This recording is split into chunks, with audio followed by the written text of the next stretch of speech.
This is the Rebel Scum Podcast. Available in video on YouTube and audio wherever you listen to your podcasts. Every week, Brock and James talk the latest rumors, news, and theories from a galaxy far, far away. Support us on Patreon for exclusive offers and join the Star Wars discussion. Patreon.com/RebelScumPodcast. Here are your hosts, Brock and James. You're always scum. Rebel Scum. Rebel Scum Podcast, bringing all the Star Wars news that you need to know right now. I'm Brock. This is I'm Arda. 300 I'm episodes, James. and I don't understand how cameras point. Anyways, special guest today, Arda Ocal. Hey, Arda, what's up? Do you like Star Wars? It's okay. Nice. Okay. He's Yeah. in. Big fan. We Yes, need big to. fan. We have. Hold on, guys. I got some breaking news. Just received a report. Arda, you're new here. You haven't been here for like a few years. Okay. I get Bob Iger in my left ear. Oh, got it. Okay. Yeah. Just calls into the show. Right, Got he it. just Yes. calls. Yeah, even when we're not live, he calls. And hold on, guys. Breaking news: Kathleen Kennedy has been fired. Fired. She's got Boom. Kathleen Kennedy fired. Put it on the board. At the door. She's got now. See now, Arda, we could put that in the title, and no one can say we're lying, and we get those clicks. That's what I thought you were going to say that I should stop bothering people at Disney to be a stormtrooper in a future show. I thought that's where you were going to go. What would you do if that happened? Because It would be like exactly my dream come. Why do you think I took a job at ESPN in the first place?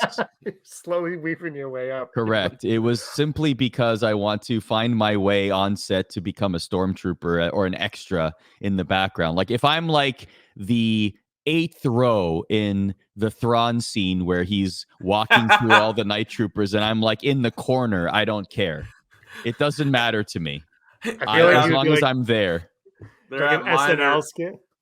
they're at Yeah. Monitor Village where they're like, why does that one stormtrooper keep waving at the camera when he goes? Can he not do that? Yeah, like I do that like every single take. I'm like, yeah, what's up, Mom? That's not what stormtroopers do, Arda. You have to, come on now. We've been through this. I Yeah, think you that'll have be me.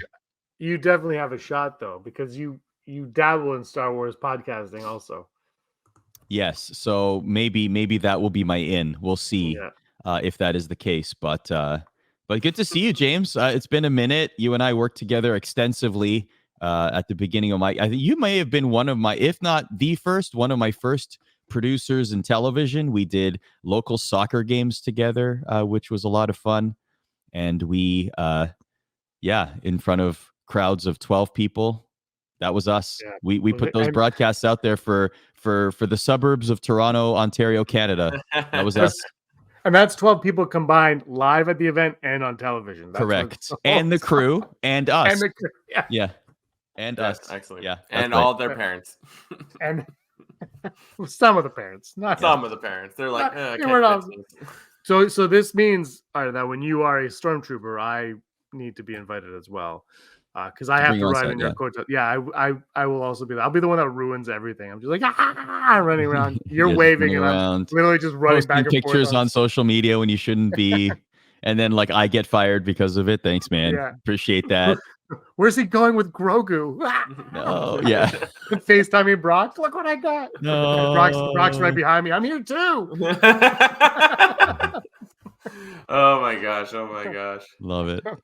Can we bring this? You brought this up before we get into what we're going to talk about, because Dave Filoni, all joking aside with Kathleen Kennedy, who got fired once again, but Dave Filoni has a new position. I think it's new. I don't know. Every day there seems to be an article about his position at Lucasfilm, but it seems like he's going to be more intertwined. Like he's going to be, I guess, the Kevin Feige, I guess, what everybody wants, I guess you can compare him to, of Lucasfilm. But you brought this picture to our attention, Arda, so we're going to bring this up. Because this is wild. This is not wild for anybody south of the border, but right here in Ontario, especially Canada, we are just I love blown it. away right now. Can you explain?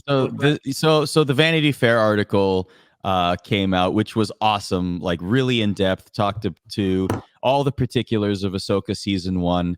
In particular, Dave Filoni, who has now been promoted to Chief Creative Officer of Star Wars, which is great. And he is very obviously my Venn diagram in life is hockey and Star Wars, and Dave Filoni completely matches that. So like at some point, he's like my big get, my Captain Ahab white whale, like my lifelong quest bucket list is to interview Dave Filoni or meet him or something. And he always wears Pittsburgh Penguins stuff on set. He's always has like a Penguins hat or a Mario Lemieux Foundation hoodie. He's played in the charity tournaments and the fantasy camps. Like that's the level of which he's a fan.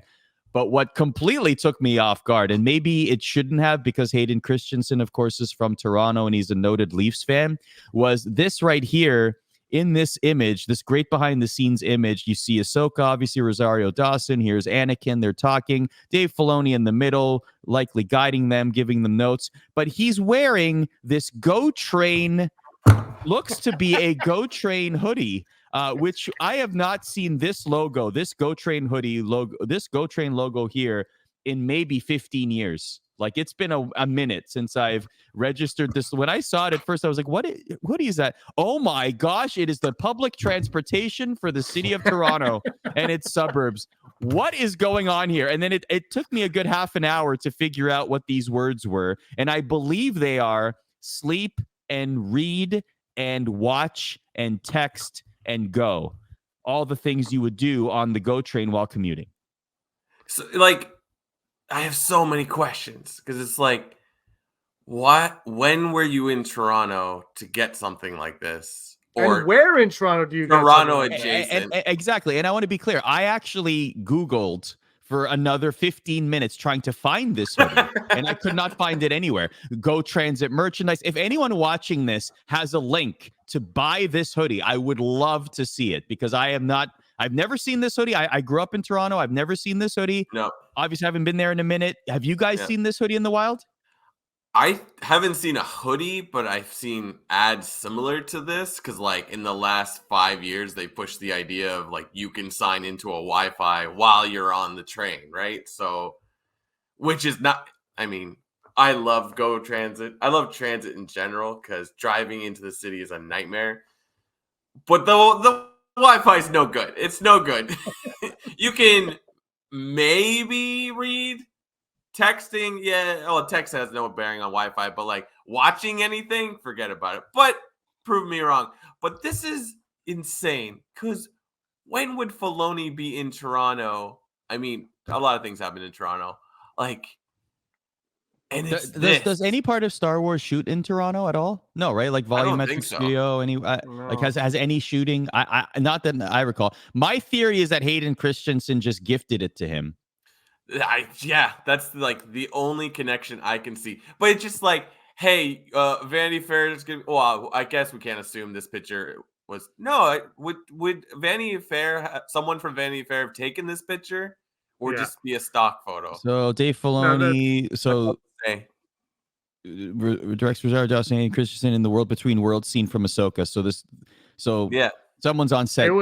Suzanne Tenner, a photographer. I assume that Suzanne Tenner works for Vanity Fair was there to take the picture. So Vanity Fair, which is like known, especially with Star Wars, to like reveal a bunch of stuff. They're like, we're gonna be on site today, and Dave Filoni chooses to wear a Go Transit hoodie. Which begs the question: did Vanity Fair get clearance for the Go Transit logo? Like, what are you talking about? Yeah, this is insane. Thank you for bringing this. I just love that this exists, and now I'm on the hunt. Like I said, I will buy this hoodie if I can find it anywhere. So I'm all about it. Oh, it's all over Reddit. I just typed in Dave Filoni Go Transit. Dave Filoni wearing a Go Transit while directing. I don't know. I haven't clicked on it. Amazing. Well, Hayden Christensen, like you said, is in a lot of the pictures wearing Leafs merch, like hats and whatnot. Arda, are you still a diehard Leaf Nation, or have you moved on? Are you? I have to ask you. I'm putting you on the spot. I didn't tell you. I have to know. Yes. I have to know. Do you hate Sorry. the Leafs First, now? I will answer that in a second. Sorry, I just also Googled Dave Filoni Go Transit, and I see a Reddit post from 3 years ago of Dave Filoni wearing another Go Train shirt. I Wow. found it too. I now have a rabbit hole that I have to go down. I did not know any of this. I actually knew none of this. Wait a minute. And now there's okay. No, this is blowing my mind. Now there's a Dave Filoni tweeted in May of 2017. Wow. Happy 50th Go Transit. Here, hold on. Here. Stop it. I don't know what's going on. I need to ask this. I need to talk to Dave Filoni. I need to interview him. And one of the questions has to be, where did this love of Go Transit come from? I would love to know. He grew up in a suburb of Pittsburgh, Pennsylvania. Yeah. So I don't know if he spent time in Toronto. I don't know if there's any special connection at all. But now we have 3 different examples of him repping Go Transit. I think I have an idea. So he's a huge Kim's Convenience fan, right? Oh, Right? There was the Go Train show called Train 48. Train 48, and he was in Train 48. And he was in Train 48. Arda, Oh we've narrowed it down to Train 48. Wow. Dave Filoni somehow saw Train 48, and that is how he did it. So that's amazing. That's amazing. Boom. Shout out to Carson Teva. Yeah, Carson Our Teva. I guarantee you it goes that far back. This is outstanding. Wow. Dave Filoni, Go Transit aficionado. But these are, I'm so impressed right now. Like, these are model trains. Yeah. Amazing. This is Filoni's amazing. basement. I think you got it right, James. He's a choo-choo. He's into the choo-choos. Like, this isn't like he loves Toronto. He probably like has been here at some point. And he's like, yes, I value the look of this train. I'm a fan. I love this. This is great. This is awesome. Anyhow. This is a new podcast idea, going down the rabbit hole of Filoni and Go Transit. Wow. Yeah, that's insane. Sorry, are you a Leaf fan? Hit me. Come on, let's go. My fandom. I want the Leafs to win a Stanley Cup. My fandom has actually. I'll say my fandom has actually. Are we just gonna stay on Dave Filoni's tweet? I'm taking it. I'm just gonna stay here the whole time. There. I'm gonna say, yeah. My fandom, my outward fandom, has returned because now that we're doing games, like the NHL's back on ESPN, we'd always talk about hockey within the walls even before it came back. But like, there's a lot of Rangers fans, Bruins fans, Islanders, Devils. Like, there's a lot of fandoms at ESPN, and I'm like the only Leaf fan. So now, well, maybe one of like 2. So now I'm like, it's starting to get back, the competitive juices, which is great. And so that's cool. But after before ESPN, I worked at MSG, and it was like doing Rangers games and Devils games. And when you do that, like, you kind of root for those teams because you want them to do good, because you want them to make the playoffs, and you want the ratings to be good. Like, that matters more in that moment. So it's almost like the fandom kind of goes away, and I've heard this from a lot of people in media, especially sports media. Like, once you cover sports or a certain sport for a long enough time, you stop cheering for the actual teams and you cheer for people. Like, it's like, oh, this person was a really good person. You want them to succeed, or this person's very, they have an interesting, fascinating story, and you want them to succeed as a result. So it's like, that I can definitely relate to that now. Like, there's people in the league that are like really good people, and like they work really hard. You can tell like they just really want it more than anything. And it's like, you want those kind of people and stories to succeed. But when I'm like faced with fandom at ESPN, then it'll kind of bubble up a little bit. Interesting. I was just wondering, because I know when you're covering it, like you said, like it changes your perception of it all changes. So you can't really root for a team that is against the team that you're You're covering. It's gonna be tough. Like we're here covering the Rangers. Go Leafs, go! And Yeah, like, you're not gonna find me doing that. Like I'd be completely objective when you're on the air. Exactly. oh, Like absolutely. imagine like I paint my face blue as the Leafs just win the Stanley Cup, and it's like we'd like to give a congratulations to the Vegas Golden Knights, a valiant effort naturally. So talking about Vegas's power play while I'm like have a leaf on my head. Out. Your putty from Seinfeld. Yeah, Devils, we're the Devils. Leafs. Yeah. Well, Yeah. like, let's bring Sorry, it Brock, back go on. to Star Wars. This popped in my head. Like you've been around enough hockey arenas. What is your thought about Star Wars nights for hockey teams? Because I feel like hockey started making a thing of like theme night, specifically Star Wars. What, as a Star Wars fan, what do you think of those nights when you've encountered them? I love them. I seek them out. You know how people have their bucket lists of like, I want to watch a baseball game in every major league ballpark in the league. I want to go to every single Star Wars night. That's my bucket list. I'm not even kidding. Like I love looking on. I do a date. I actually have a saved search on eBay that's Star Wars hockey, Star Wars NHL, Star Wars night, anything. Like I have like a bunch of searches so that if there's anyone ever selling Star Wars NHL merch, I can find it. So that's the level at which I'm combing the auctions to find Star Wars night stuff. And there's been some good ones. I'd say that the Nashville Predators have done some really good merch, like the Philip Forsberg bobblehead was pretty good. That was a good one. And then like the Columbus Blue Jackets just did one with their jersey, like the fifth line. That was really cool. Actually, back to Dave Filoni, the absolute best Star Wars night collaboration is with the Pittsburgh Penguins AHL team, the Wilkes-Barre Scranton Penguins, because Dave Filoni for the last several years has designed the hockey jerseys that the players wear on the ice. Wow. So it's like, how can you get better than that? Right? No, exactly. Yeah. It's amazing. Well, I heard this year though they're moving away from Star Wars and it's going to be a Go Transit themed jersey this year. Imagine the Leafs in collaboration with the Toronto Maple Leafs. It'll be the instead of the Toronto St. Pat's, it'll be the Go Transit jersey. Yes, it'll Toronto be the jersey patch here. Text. Yeah. The go like the Toronto St. Pat's night with the Go Transit logo here. Yes, my mind is blown. Like I'm literally after this podcast, I'm gonna go down a rabbit hole. And I'm gonna like announce this to the world. I'm like, I cannot believe I completely missed this fascination with Go Transit. This is the best. What a revelation! No more suits on ESPN. You'll be wearing Go Transit hoodies, but Filoni can do it. Exactly. Yeah. So maybe I can do it too. What do you guys make? We'll start with Brock on this one of Filoni's new position now. Like, how do you feel like this is fine or is it a little too late?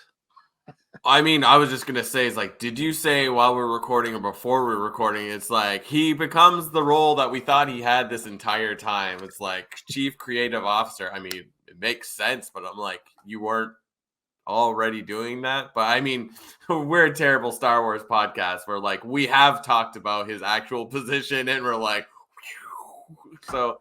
Well, and also there was the Master and Padawan video on Disney Plus where essentially they were talking about the relationship between George Lucas and Dave Filoni and how it was really like a master and apprentice. Right. I think it was actually called Master and Apprentice, right? So it was almost as if like the Star Wars universe was some people might have been introduced to it, or others that are like more deep into it might have already assumed or had heard or just followed along on Dave's journey. And it's, I mean, he's coming up on what, like year 18 or 20 or like something impressive, or like being handpicked by George Lucas to essentially start the animation division and, starting with the Clone Wars, going to Rebels, winning a bunch of Emmys, being very successful. And I think it's a no-brainer. I think that, like he's very well respected in the industry, like in the entertainment industry, in the showbiz industry, in the animation industry, but also among the Star Wars community. I would say, I think he does a fantastic job. I like the projects that he does. Now, granted, I know that, I'm very much optimistic, positive Star Wars fan. And so I always go into new projects with that lens. But also, I've genuinely liked the projects that he's touched. And I'll go so far as to say this. So maybe I'm a little biased here, but like I watched the original trilogy. Like I'm old enough to have not watched it in the theaters, but just in and around there, right? And I was a fan. I wasn't like, that didn't make me like, it wasn't like oh my gosh, this is my entire life. But I was definitely a fan. I watched the prequels in the theaters, and that reignited my fandom. But I would say I am no bigger a fan in my entire life than after I watched the first episode of The Mandalorian. And I don't know why, but it just unlocked my fandom completely. And at that point, I just wanted to consume everything I could.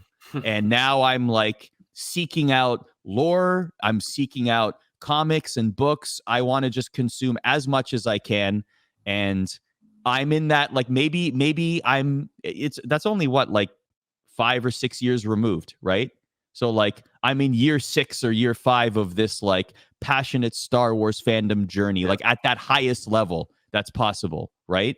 So I'm still learning, I'm still discovering, and I'm having a blast. So everything that Dave has executive produced and everything that he's written and created for us, I've loved. So, but that's the lens. I feel like the context is important there for those that, have been fans for at this level for 30, 40 years, whatever the case may be. I think that's totally valid. It's like, it's refreshing to see, like, you're like, oh, I'm all in right now. Or like, I mean, not right now. I mean, that's the thing about Star Wars fans, like especially the ones that have been doing this for the entire run or whatever. It's just like, oh, blah, blah, blah, blah, blah, blah. And it's just like, it has to stop being about what's good or what's bad. It's just like, are you enjoying it? Like when you start watching Star Wars and it stops being fun, then then you need to like start reevaluating if Star Wars is still for you.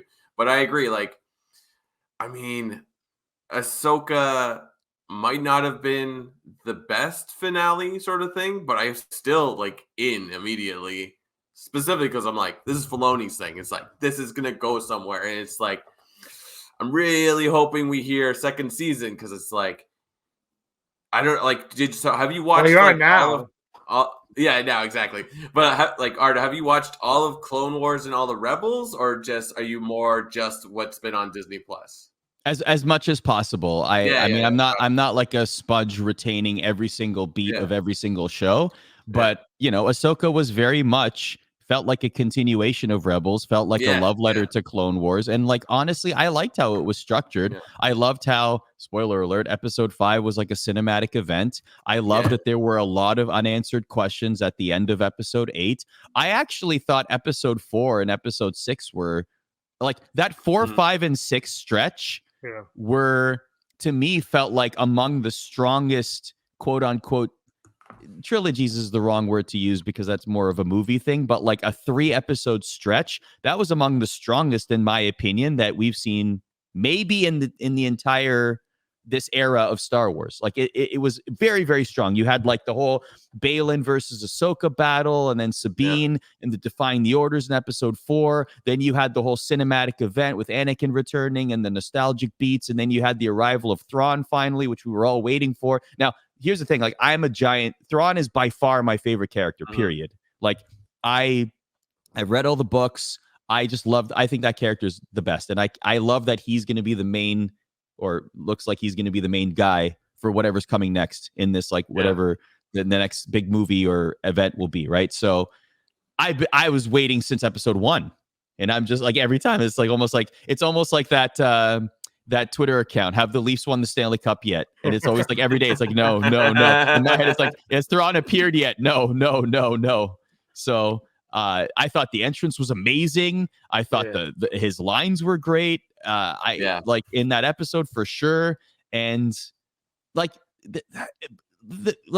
I don't know how you cannot watch episode 8 and not be excited about what, like, unless it's like, we're not going to get those stories told. Sure, I can understand that. But like, we have like the Mortis God arc to look forward to. We have what's going to happen with Ahsoka and Sabine on Peridia now. And we have Ezra, how did he get off the ship? And like, I'll say, I know I'm going on a giant tangent here. I'll say this. You know what story I'm really looking forward to is I hope maybe whether it's a Timothy Zahn trilogy or whatever, the storytelling of when the end of Rebels to the beginning of Ahsoka, like that's largely we start a lot of assumptions, right? Like, how did Ezra and Thrawn separate? What happened when they landed in this galaxy?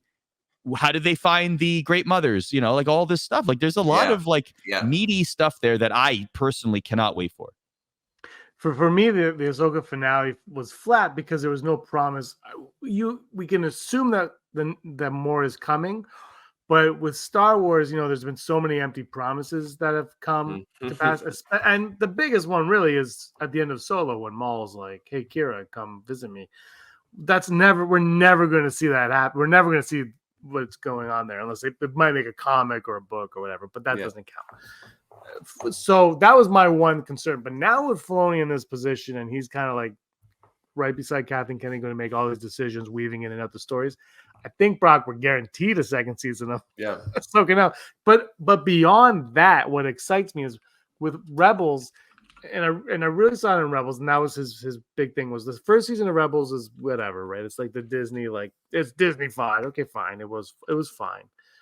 And then the last episode, they killed the Grand Inquisitor, or the finale, I should say. And then the second season, it becomes like a really solid Star Wars show with a lot of lore, and it expands the lore and characters that you grow to really love and appreciate and want to see more of.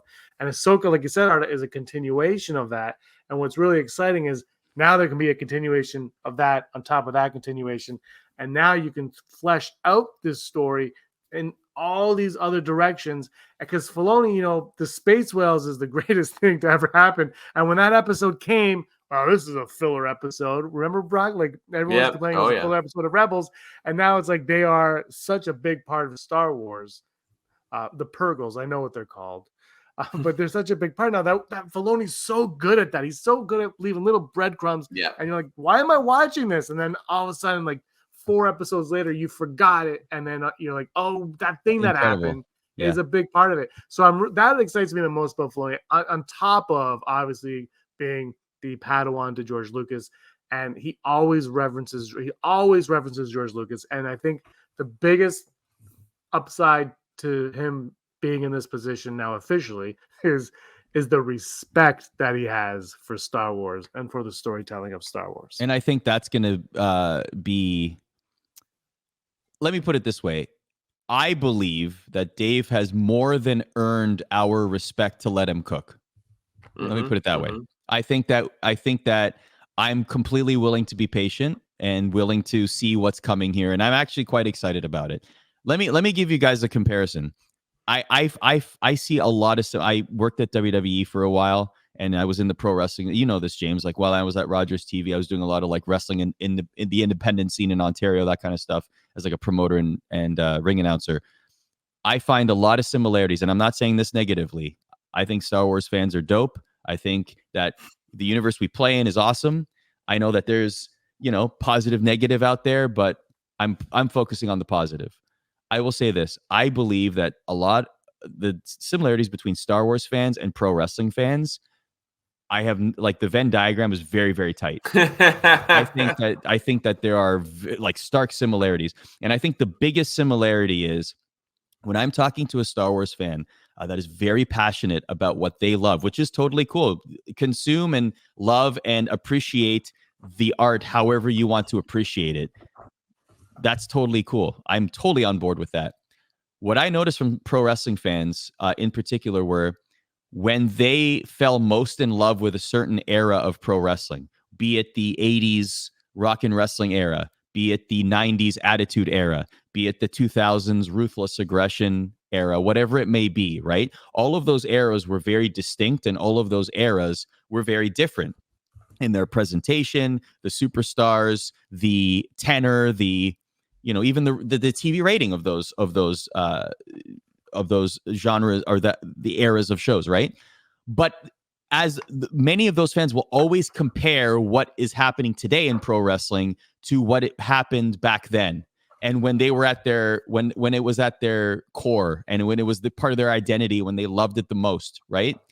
And I find that, like, I see that a lot among Star Wars fans as well. And I think that we all kind of get caught up in that. It's almost like, well, here's why. It's almost like the paradigm is, here's why I don't like this particular thing, because here's why it didn't compare to what I loved 40 years ago, and whatever the case may be, right? And I mean, I'm not doing that as much. I can see why people do it, but I definitely see the similarities among pro wrestling fans. And that's not a bad thing, because pro wrestling fans are also very passionate. They love pro wrestling. They fight for pro wrestling. They support, and it's part of their moral fabric, right? It's part of their identity. And Star Wars fans are very much the same, and it's part of me. And I love that. And I have no shame in that. So it's why I enjoy talking to both fan bases, because I find a lot of similarities.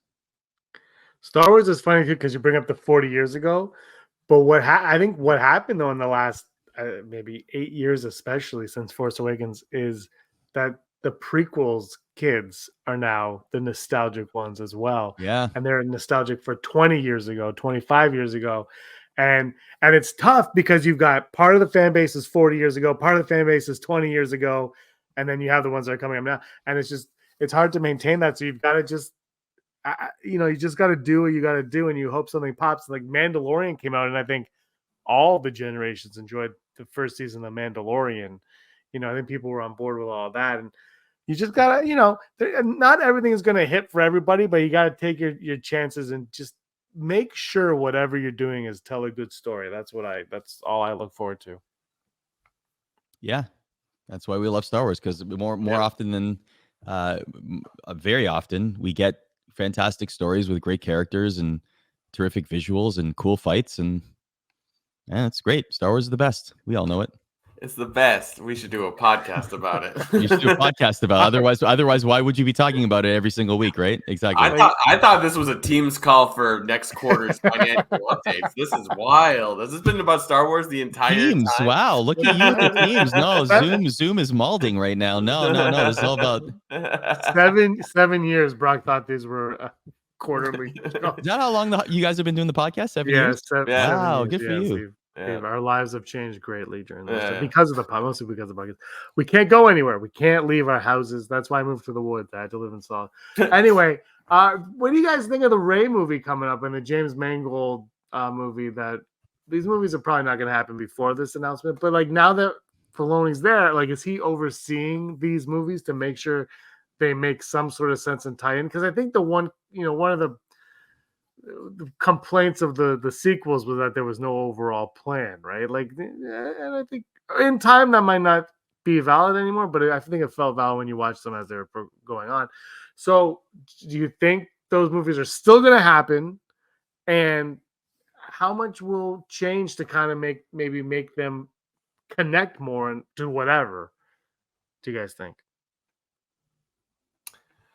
I think they'll happen because, like, he was still, one of the top guys during those. I would assume during their, like, let's make these. Well, we're gonna make an announcement about 3 movies, and they're gonna be this. So it's like, I don't feel like he's gonna be like James Gunn's, like, I'm in charge now, and we will reset everything. It's like, no, I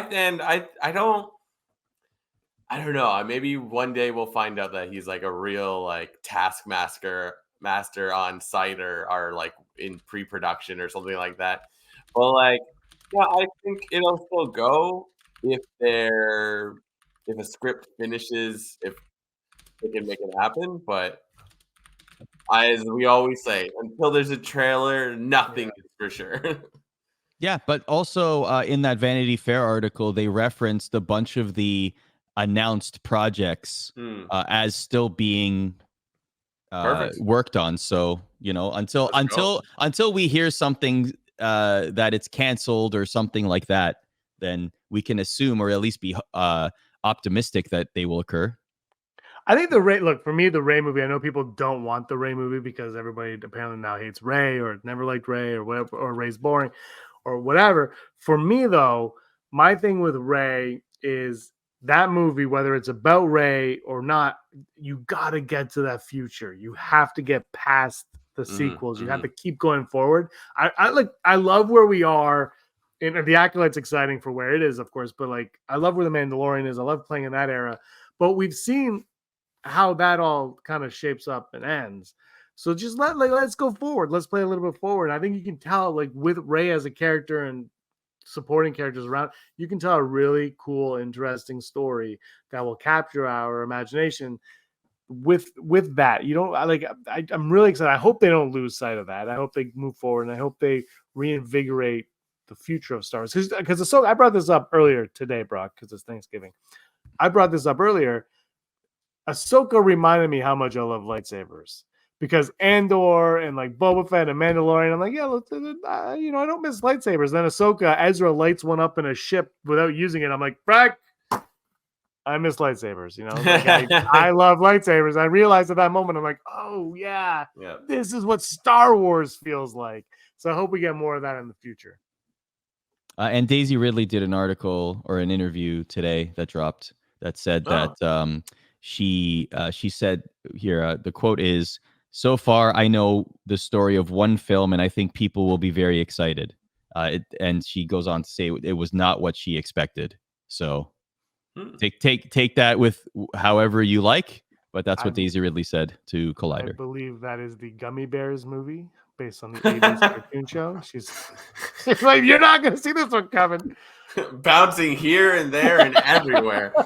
Oh, I would be in on that. You've sold me. And it's in the Star Wars universe. Fantastic. Look, as long as here we go. I gotta ask this question because it's not in the odds because I know we're going to talk about this. But next season of Ahsoka or Mandalorian, will there be a ship in space that has the same appearance, maybe color scheme as Go Transit? Are we going to get that in space? Carson Yep. It's going to be Hera's ship because she's got the green vibes, right? Perfect. And so it'll be a caboose. And yes, it will be. Spoiler alert! I've been. It's coming. The doors will open. I'll go bing bong bong. Oh no, that's clear of the closing doors. Yeah. I was gonna say Carson Teva's X-wing would get repainted in the green and gray. I'm like, oh, yes, I can see that. I'm all out of Presto cards. X-wing 48 coming next year to Disney Plus. Yes. We're gonna have. I like it. Train 48. Who would have thought? Was Train 48 the drama? Is that the reality show on the Go Train? I missed that. It was a fake reality show. Oh, it was a fake reality show. Okay. Yeah. Oh, it was one of those it was like a scripted Jersey Shore, but Go Train. Basic. It was. I never saw it, so I heard. Now my memory is being jogged. But I don't remember. Okay, that's what it was. It was on CHCH. You remember that channel? TV 11. Let's go. TV 11. Let's go. Come on now. But it was. I thought it was on Global. Hey, what a step up. But anyways, like I actually looked it up because I was like, how many episodes did Paul's Sun-Hyung Lee do? He did like 250 episodes. I'm like, that show had that many episodes. I think it was like 5 days daily. a week. Oh, he was on Train 48 too? Yeah. I didn't know that. Yeah. And it was that's awesome. Na train. Are you gonna play the thing? Oh my gosh. I actually worked with a guy that was one of like the backup characters, but it was like the whole premise is they're on the train talking to each other, and you get pieces of their story each day. And they're just sitting. Like, awesome. There's one set. It's a train. That's it. They don't leave the train. They just sit in the car. That's it. It was on 250 episodes clearly. So there you go, and that's 100% where Filoni got his obsession from. 100%. Arda, when you talk to Filoni, ask him that. Ask him. I need to know where the love for Go Transit began. As something as the transit that I rode to and from work for years and years. I need to know.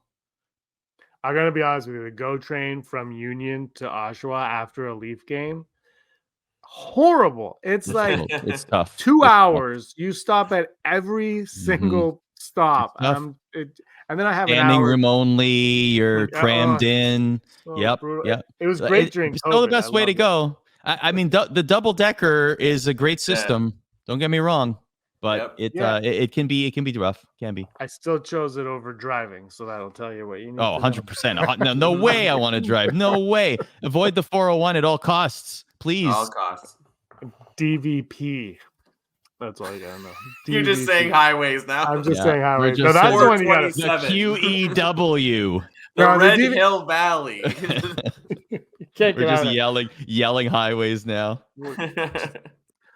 All right, Brock. We spoke to Patreon Disney Desi about Starcruiser. whoa. We should go and tell that to Conja Club. Tell Let's it tell to that to Conja Club. Conja Club.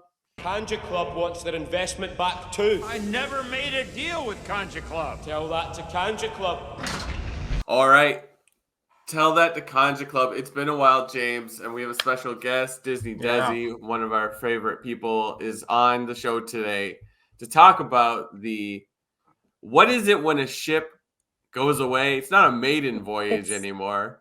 It has gone into dry dock. There we go, dry dock. I was like, is it an old maid voyage? I don't know.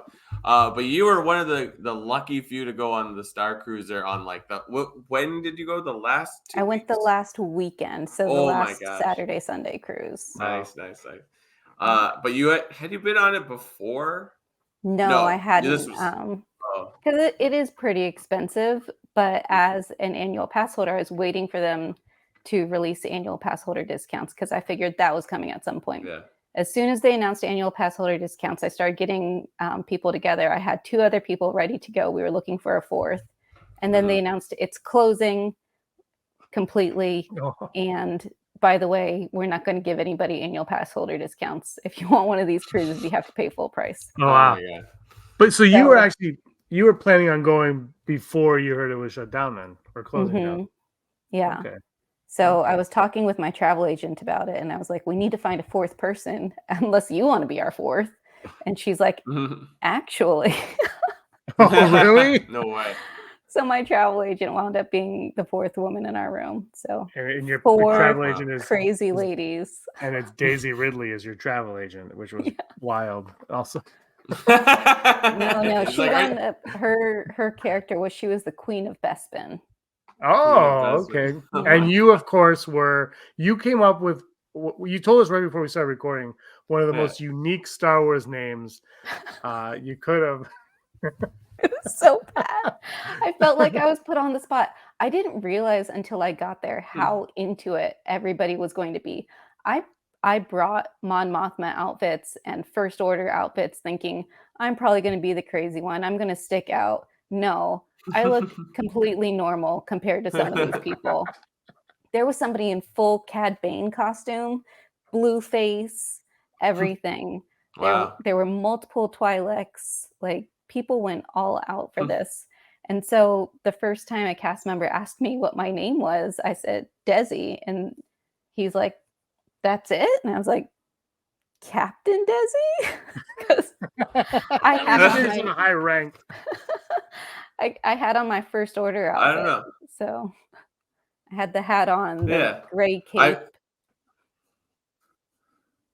I'd argue that's a good name. That feels like a Star Wars name where it's like that kind of sounds like a normal name, but then also has an exotic vibe to it. You know what I mean? Where like we live in a galaxy where there's like Cad Bane I mean, and Luke. Like it's just like I like it. I think your name works great. You could also like do it like in a Star Yeah, Wars exactly. spelling too, with So- like a D apostrophe. that's true. Yeah. Like I should have You done could like totally D get away with it. apostrophe ZI, something like yeah, that. there you go. Bam. Yeah, now yeah, you're yeah. Star Wars. Where's your action figure? I did actually have an artist create me an action figure, so Amazing. I'll have to tweet that later. Is that on Walmart? Is that you Um, get that at Walmart? I don't think you can get it at Walmart, unfortunately. But yeah, shout What out was to Adam it? Chickling. Nice. What was it like in the rooms? Like, well, I mean, I feel like we've heard this, but like, what was your experience So sleeping in a room? Because I heard it's tight. I had heard that it was tight, but I had also been on multiple cruises before. So when I got in there, I was like, this isn't tight at all compared to like a cruise ship cabin. This is spacious. We had 4 women in there. Each of us got our own bed. One of my aunts got the large queen size bed.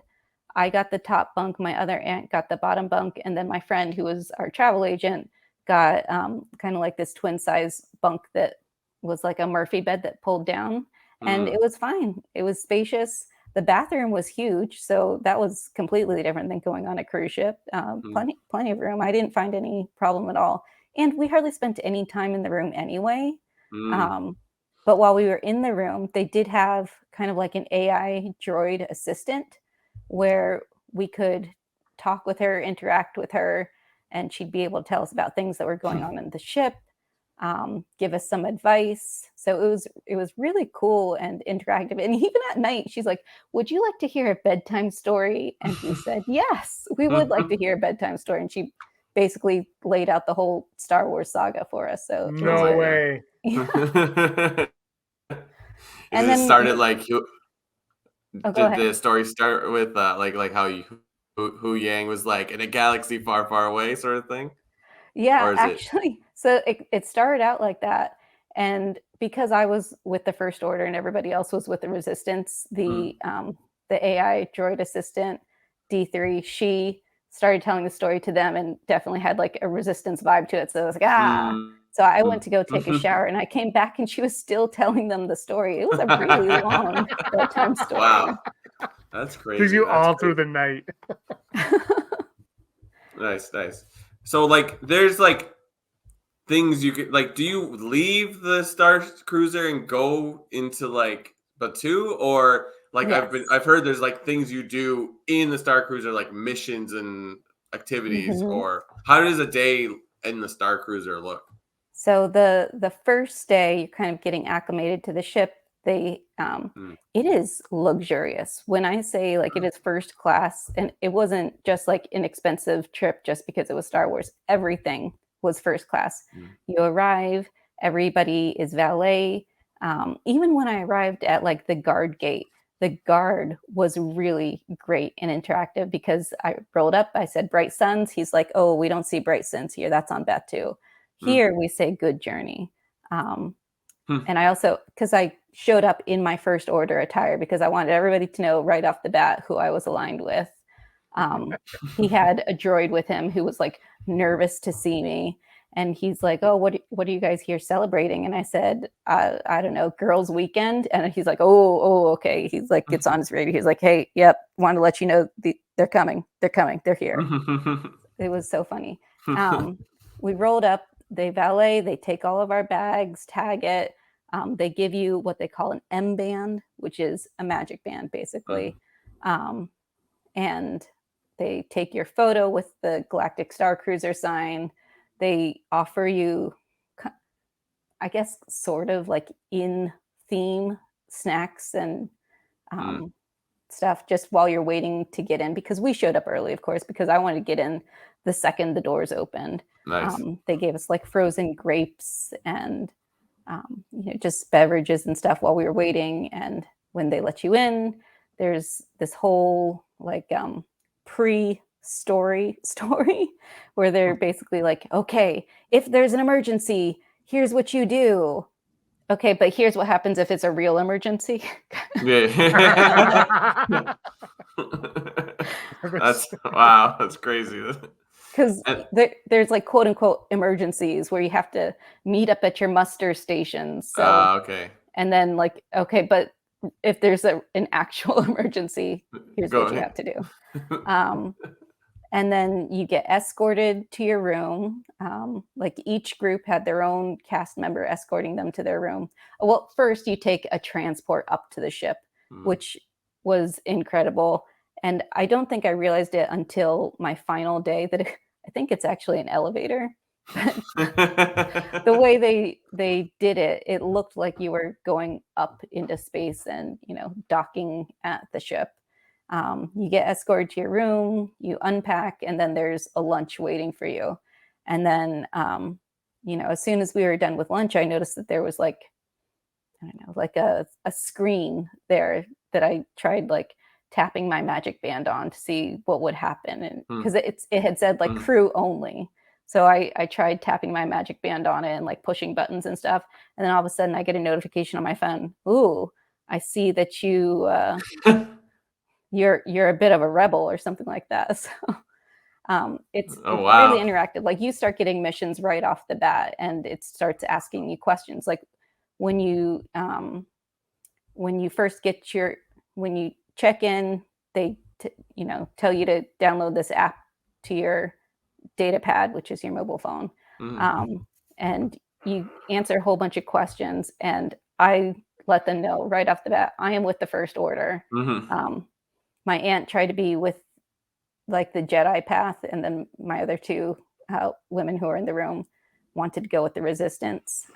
But because she wound up answering questions the same as her sister and my friend, they all wound up going the Resistance path. But there are multiple paths you could take. You could either be First Order, which I chose because, I had to be on whichever side Kylo Ren was on. And the Resistance, there's the Scoundrel path. So there's a character with kind of like a Han personality where they're kind of skirting both sides. There's one that's like a love story musical one. I don't even know how you get on that one. And then there's a Jedi path where I did not know this. There's a room that is a climate simulator where it's basically you just go outside. And they say, this is to get you acclimated to the Batu atmosphere because Batu has 3 suns. So you might want to, experience what it's like to have 3 suns. Because that's what it is like in Florida. Wow. When did you choose being the first, or like when do you make that decision? I had made that decision before I arrived. Personally, you didn't even need to know.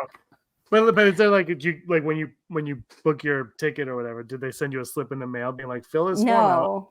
So it's after you arrive on your data pad, they start asking you questions. Like the captain is like, "Oh, hello, welcome to the Chandrila Starline Halcyon Starcruiser. We're so excited for your visit. I hear that there might be some First Order activity on the ship. How do you feel about that?" And it gives you like some predetermined answers, which is like, "Oh no, that's horrible," or I don't have allegiances, or I trust whatever the Force does, or I believe in the First Order's cause, which obviously I chose. I believe in the First Order's cause. Wow, that's crazy. So like, what was I gonna also ask? Oh shoot. Anyways, it sounds awesome. Oh, how was the food? Like Disney's usually pretty good, but like being a Disney aficionado, like where does it stack up on other resorts? So I actually really liked the food. Something I thought was really cool was in the atrium area. It was, they had 3 different types of water for you to choose from that, you could fill up your cup at any given time. There was also free blue and green milk that you can just serve yourself at any given time. They had snacks, just throughout the day. And in the bar area, they had snacks that were also complimentary included with your voyage, which I feel like if they were to redo it, they could probably make some of these things like add on. Like if I wanted the cheese plate that came with like multiple different kinds of cheeses, but they were, all different colors so that they look Star Warsy. And they were in a smoker. So it was like a big glass covering. And then it was all smoky. And then they take the glass off and then the smoke dissipates and then there's your cheese and crackers. And it was just really well done. That was delicious. And the food that they had every night was really good. I think the only thing I didn't really love was the peanut butter and jelly, which it kind of looked like a bao bun, but with peanut butter and jelly inside, which I had been told was really good, but it wasn't my thing. But everything else was delicious. That sounds like a Disney thing where you're like, it's like when you go to the fair, it's like the most random food together. And you're like, this could be very, very good. That's wild though, bao bun with peanut butter and jelly. I appreciate all your posts of what you were wearing that weekend. I gotta ask, did you make your own costumes or did you buy all? Like, just like everything looks so authentic. I'm like, so the Mon Mothma outfits, I just bought those, cosplay outfits as is from like Etsy or something like that. Because if you buy it off of Amazon or a generic, costume place like a Spirit Halloween, it's going to be cheap. So I wanted like the real stuff. That I bought. And then my first order attire that was stuff that I had cobbled together from a bunch of different things. So it wasn't like I sewed it, but it was like I picked different pieces to put together to look like a first order outfit. And then the hat I just bought on Batu, but prior to coming. The hat looks so good. I was like, I didn't even know you could buy a hat, but I've also been there. So I'm like, I know the merchandise there is crazy. Like all the stuff in the background did any of that get bought on the Starcruiser or is it mostly just in the Batu? Well, Chewbacca and his Life Day outfit, you had to buy, on planet, but everything else is, and Ben Solo is from on planet, but everything else is from the Starcruiser, including my drink. So this is one of the drinks that I got on the ship. It came in this glass. So to get the glass was like $30 or something like that. But like your drink was $30 and the glass was included. So I'm like, well, I'm going to get that. I have my Ewok tiki mug just sitting over there, or like the Endor one that you can get at the bar. It's amazing how they'll rope you in like immediately. Any regrets about going on the Starcruiser, or has it all blossomed? Biggest regret is that I can't go again. Like I said, my biggest regret was not booking an earlier cruise so that I could try to get on another cruise, because I had heard, you do it once and then that's it. Like I feel like that's what people who haven't been on it say. Like, you go on once, you already know the storyline. There's no reason to go again. Yeah. I know the first order storyline that I took. I didn't even know there was a love story, like musical thing going on. I didn't know that in the climate simulator that if you took the Jedi path, they taught you how to make the rocks levitate. I was like, no what? Way. Those rocks levitate? Because I was with the First Order and I had seen that people had like stacked up their rocks. I pushed them over. Just I mean like that. That's amazing. Like, just to like, I've been on Rise of the Resistance, which has a whole thing before you even get on the ride. Is that experience of getting into that? It's a Star Destroyer in Rise of the Resistance. Is it similar or better when you get on the Starcruiser? It's better. Yeah. Wow. I would say it was better for sure. I have very impressive. I gotta ask you, the price of it though was kind of extraordinary, right? It was a lot. I don't even know how much it was, but it was $6,000 a room, but split between 4 people. That was like $1,500 each. So the prices, now that I know the price, but it turned a lot of people away from it, right? Like a lot of people like, that's over my budget. Now that you've experienced it, do you think that it was wise to make the rooms that costly? Could they have brought it down a little bit? Do you think that there was maybe a better way to market it to people to get them to go see it? Because obviously you're kind of selling me on it, and I was like, but like it just seems like they failed somewhere in it. And they failed to market the price, 100%. Yeah, the price of it. They marketed it like it's a Star Wars hotel, and that's it. And if you're thinking I'm paying $1,500 a person for 2 nights in a hotel, that sucks. Or that's just wildly expensive. I get it, but it is so much more than a hotel. And like I said, everything was so first class, and then having all those snacks included, just the way that the cast members interacted with you, the full storyline, the immersion, getting to do the lightsaber training and the bridge training. And when I was with the First Order, we took over the ship and we shut everything down and we took over the bridge. And Like there was just so much going on at any one time. And even the cast members who weren't the quote unquote actors, like the cast members just like in the shop were amazing to interact with. I had heard that there were special pins that if you were with the Resistance, you could get these pins. So there was like a secret code word to get the pin. So I went up to the cast member who was at the store and I said, "Ignite the spark," which was the secret code word, which is fine for me to say now. It's a spoiler because nobody's going on it anymore. So I told her, "Ignite the spark." And she went over to like the secret cabinet that was like underneath and had to like pull it out and like, looked around like nobody was watching. Wow. And pulled it and was about to pull it out before my aunt goes, "No, don't give it to her. She's with the First Order." And she slams the door shut. And it's like, "Is that true?" Me? I would never be with the First Order. That's ridiculous. Oh my God. Hat on. No, it was the last night. So I was in my Mon Mothma outfit, not my First Order outfit. So it was a lot of haggling back and forth, trying to insist that I would never be with the First Order. Did you get it? Oh, I got the pins. Yeah. Yeah. I'm sure they wouldn't turn you away.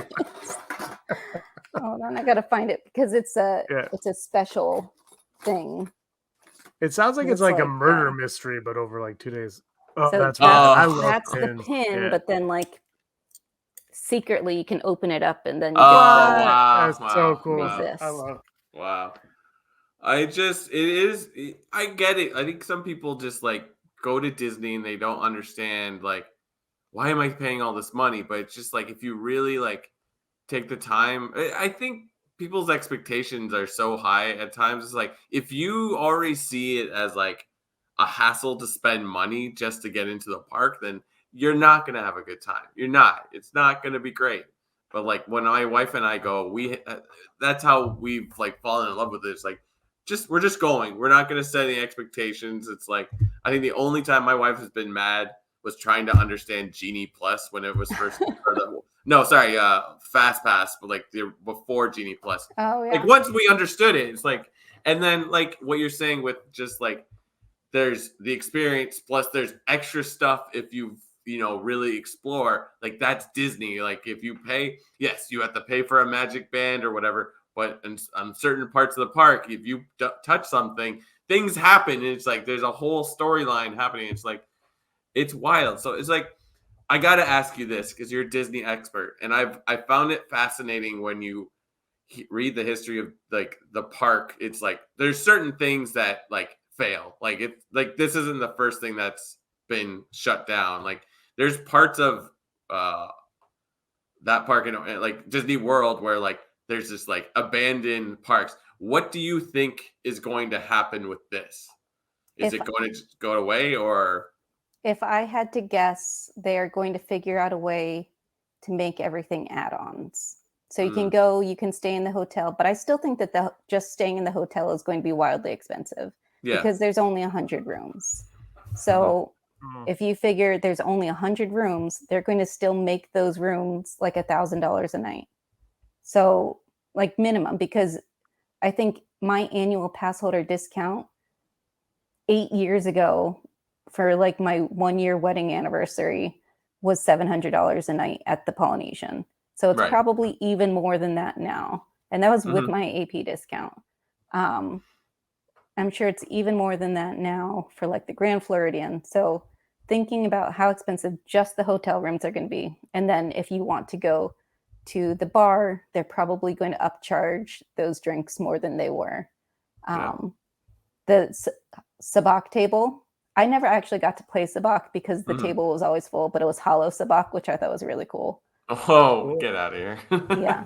But I got to watch other people playing and it looked like fun. That's so awesome. That's so awesome. You probably, if you want to do a sabak tournament, that's going to be extra. If you want to do the lightsaber training, that's going to be extra.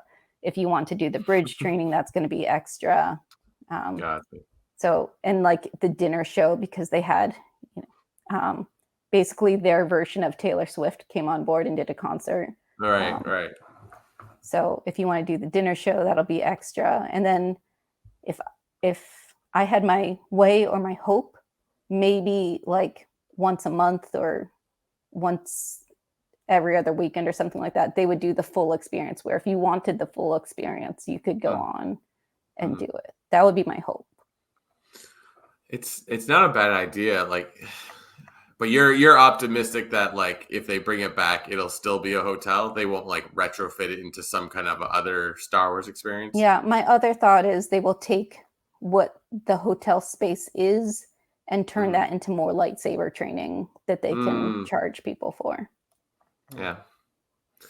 Well, it's just like, as much as I wouldn't really want to spend that much money on it. You're right. I have heard that like it's just this. It's the exact same amount to go to the park for like 2 to 3 days and stay on the resort. You're gonna pay at least almost $1,000 per person, depending on what you're doing. So it's like the amount that you are paying for is not that exorbitant. And you know, again, I got to split it with 3 other women. I lived here. I didn't have to take a flight anywhere. Sure. Yeah. So for me, it was worth every penny. You know, I could see how if someone was like $6,000 because I got to bring my spouse and our 2 kids, that's crazy. Luckily, my husband's not as crazy as me, so he was willing to stay at home with the kids while mommy went to space. And then he got his own weekend, and he went to Toronto. That was his weekend. Which they call the Disney World of the North. That's what they call it. Disney World of the North. Everyone knows that. It's wild what you're saying about this, because I'm just like, because I heard about it and I was like, it wasn't really my thing. I was like, whatever, it's not for me. That's fine. And then they released it, and I didn't think, like, I didn't even know what the money was. I just knew it was expensive. Brock said it on a Hollow News once, and I was just like, and I forgot. But that was, again, it wasn't my thing. And then I saw videos of like when they had like the sneak previews for like the media and stuff go in, and it wasn't really doing anything for me. I'm like, this isn't my thing, because it looked like exactly what you said, Desi, where it was like, this is just a hotel and everything's Star Wars. And I'm like, well, I'm like, why don't? But what you're saying is like, there's a like it was a murder mystery where you're like, it's a story, you're a part of this story, and you got to figure out. That is, to me, a lot more enticing than, hey, here's some aliens, but they're just people in costumes singing and stuff like that. That would be fun atmosphere for when you're a part of the story, as opposed to, I'm going to spend all this money to just sit in a hotel, which again, they're not really outside, right? The windows are phony. They're false windows, right? Faux windows, we say in Toronto, faux windows.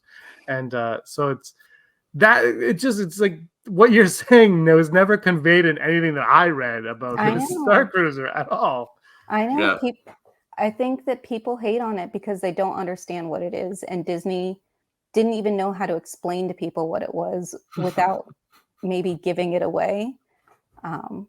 So it was truly a wonderful, one-of-a-kind experience that it blew my mind, and I would do it again, and I think it was worth the money. That's awesome. Well, I'm glad you got to see it before it like went away. So, but I totally get what you mean, though. Like, I've been there, and it's like, this is wild. Like, the 2 Star Wars rides are like the most amazing rides I've ever been on, and it's just like, wow. And Disney spends that money to like improve their. I mean, we did a news story where they're like, some robotics thing made a new droid that actually does move around and stuff. And I'm like, and then the next day I'm like, oh, I saw the video. They're like, they actually do have it at the thing. I'm like, it's a Cal Kestis droid. What's its name? BD1. BD1, yeah. Yeah. I was just like, well, and it's not just wheels. It's not an R2 that wheeling itself around. No, it's has fully locomotion. bipedal motion. Yeah. I'm like, have you seen that yet, or just seen videos of it? I've just seen videos of it because I think it's only at Disneyland right now, unfortunately. Oh, right. The lesser of the 2 Disneys. That's what, the lesser. I've never been to the one in California, so it is the lesser. I only go to the top notch. I've been to the one in California. Just for me personally, I thought it was lackluster because I walked in and I saw the castle and I just started laughing and I was like, "Where's the rest of it?"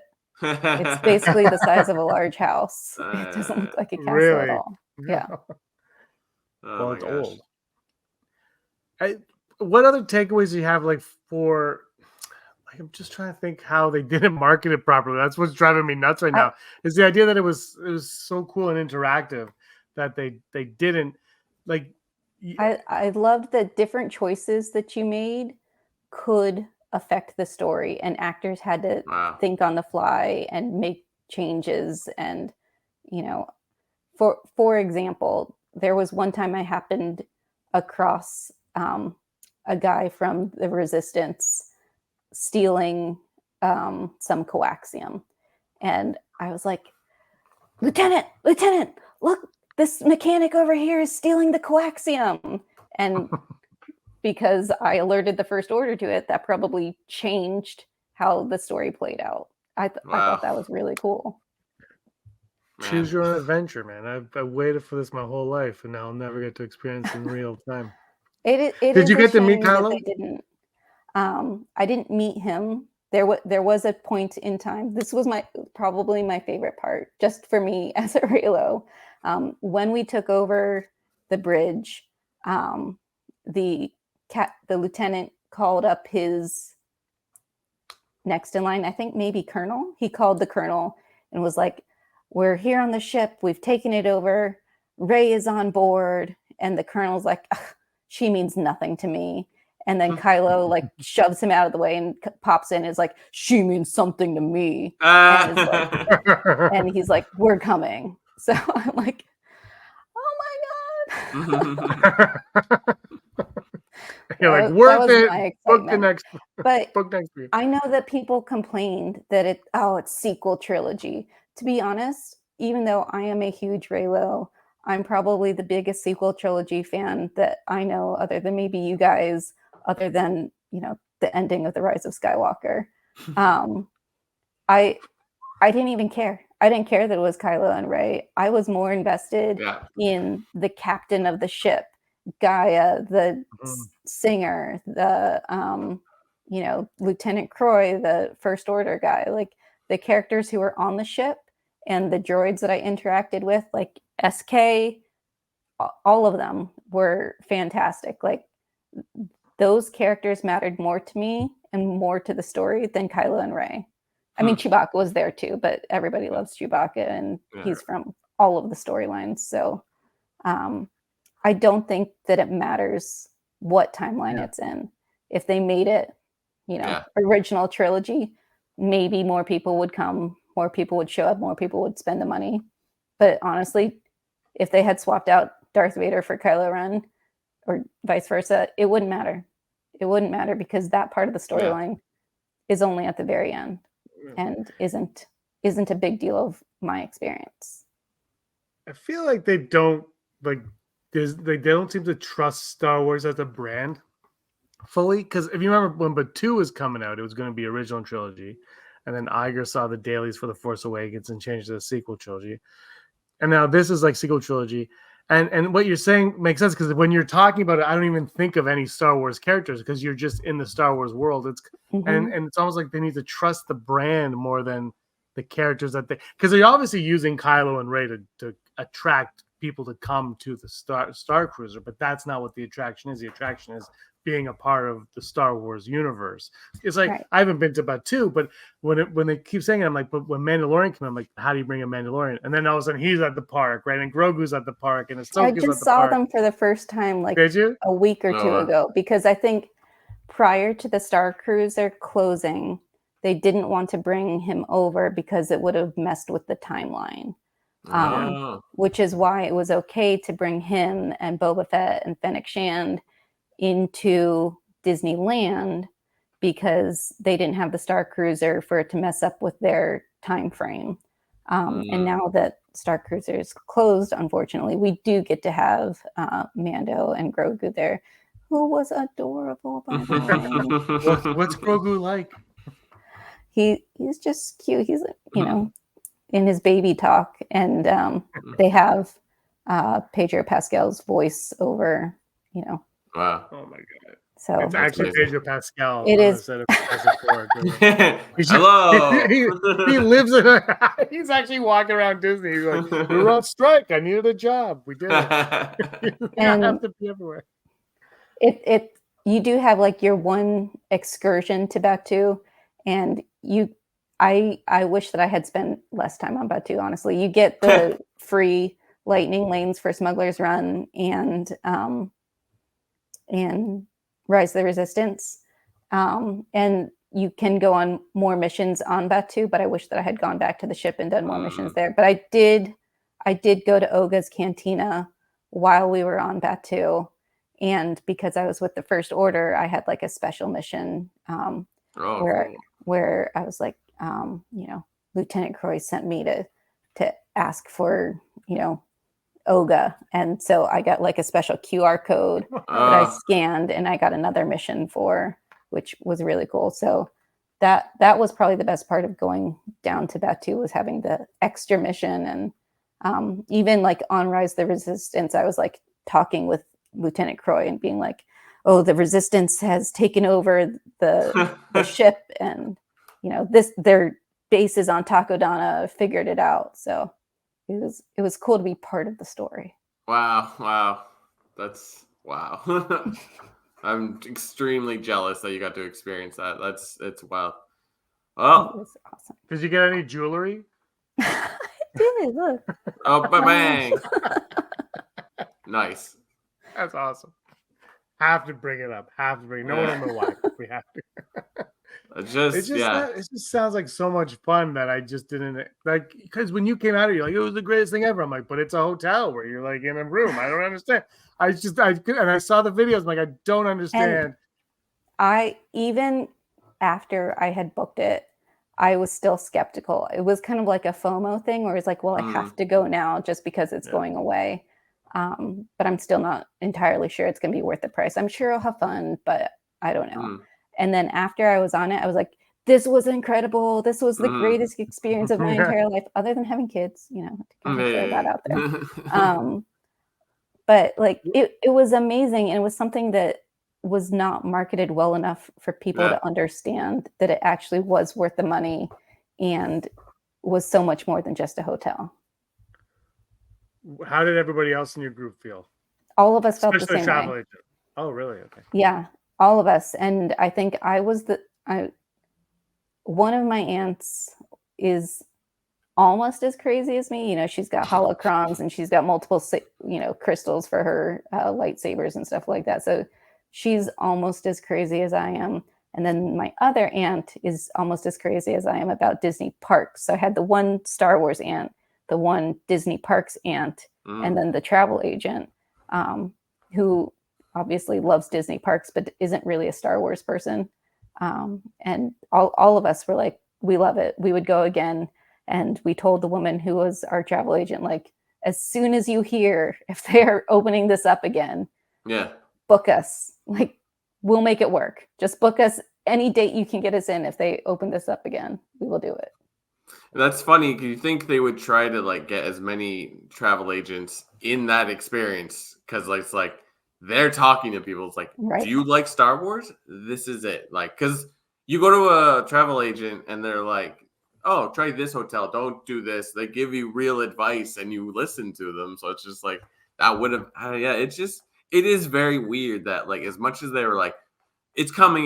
They didn't really show things. Like I remember seeing videos and pictures from people who go, but like depending on what you're seeing, it's probably not great. It's just like a lot of jagged videos and you're like, what's happening?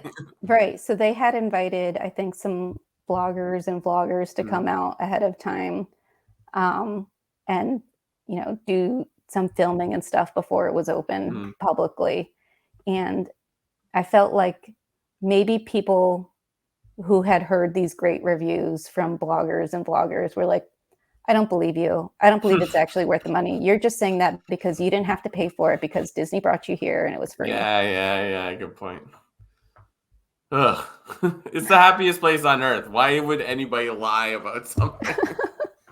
It's like, oh, the churros are terrible. I'm like, it's incredible. And I wish I knew how to. Hello? Is it me?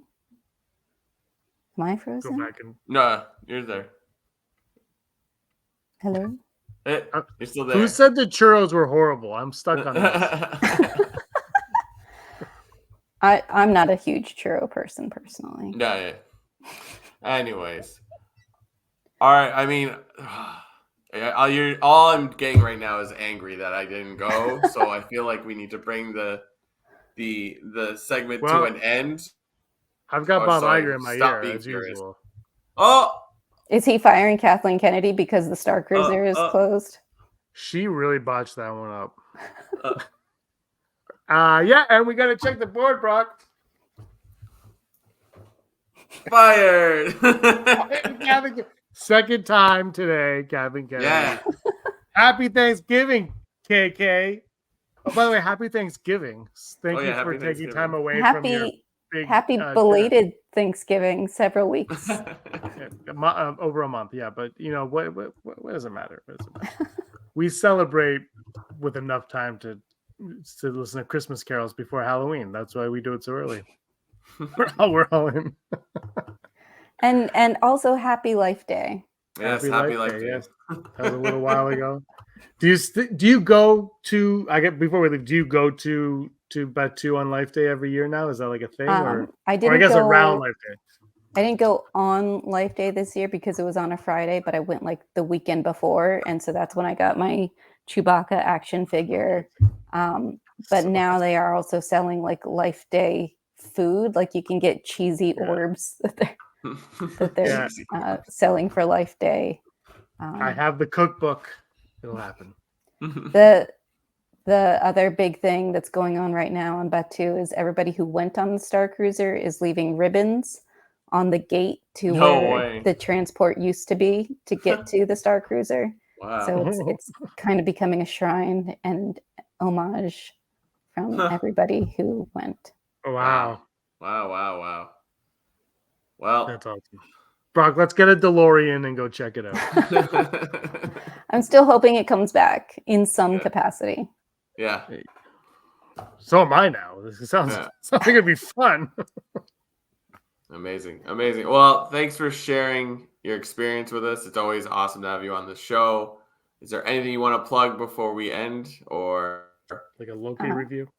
You can you can find me on the WDWNT TV channel. We have comedy shows, we review things from Disney Plus, and we have a show where we review things from the parks called Park Center. It's kind of like Sports Center, but we just talk about Disney park stuff. So. That's awesome. All right. Well, thank you for coming and sharing it all. And James, never tell me the odds. Sir, the possibility of successfully navigating an asteroid field is approximately 3,720 to 1. Never tell me the odds. Never tell me the odds. Brought to you, me, and everyone in the vicinity by patreon.com/Rebel Scum Podcast. If you like what we do, why don't you go and support us so that we can keep bringing this hard-hitting information about trains and sports and Star Wars affiliated things. And you could become one of the lucky few that we talk about every single episode, like Heidi Federer, executive producer, Barry Brophy, Dennis Allen, Randy Kenobi, Mary Kristen Aton, Dale Erdman, Jeff Wilson, Phil Staniforth, Rez, Scott D, Josh Price, Matt W, Frank Perkins, Neil Lowry, Cosmic Girl 02, Gleek Play 1, Denoners, Disney Desi, Charlotte and Ron, Presac, and Brock. I'm going to have a little snack on this segment. I'm never telling you. Boom, boom, boom, boom. We got some cookies from executive producer Heidi Feder. Thank you so much, Heidi. They came in the mail. They're all here. Tate's I can't get it Bake out. Shop. I think it would be uncouth of me to eat one of these while we recorded. And Arda doesn't have one, so. I didn't get the memo. I will say I this. would have prepared some cookies. I already tried the pumpkin spice cookies. I won't eat it on here because there's a thing called misophonia. There are people that get sick when they hear people eating on camera, or not on camera, on just like the sound of people eating. But this right here is the game winner because you smell that pumpkin spice immediately. I haven't even bit, and I'm like, I'm in. So I haven't had the pumpkin one yet. I gotta say, there's a cinnamon brown sugar one or something. Those are like the limited holiday flavors. So good. This is a walnut crunch I'm devouring. Aaron, my wife Aaron loves the butter crunch one. Arda's like, I gotta go get food, guys. I He's do. Yeah. I need to go order something now. Yeah, I know. I gotta get some So food. thank you, Heidi, Thank you very for much, Heidi. like sending this. You're the best, and this is why you're at the top of the list. Top of the list, all the Whoa. way up. All right, never Let's tell me go. the odds. The way this works, Arda, is I'm going to say something, and you guys are going to tell me out of 100 how you think. And if you think it's 50-50, Arda, you have to say full Brock. You have to say Full Brock. Okay. Yeah. Full Brock. All right, never tell me the odds. There's only 3 of them. It's not a test story. Never tell me the odds. Ahsoka season 2 will be announced before the end of 2023. Before the end of 2023, with no knowledge whatsoever, I'm going to put that at 20%. Wow. Well, Wow. also, there's only like less than a month. So actually, maybe less than that. You know what? Let's go down to 5%. Wow. I feel like that might be a 2024 announcement. I do want to remind you that a few years ago, there was a stockholder call or shareholder call for Disney, and Kathleen Kennedy, who was just fired at the beginning of this show.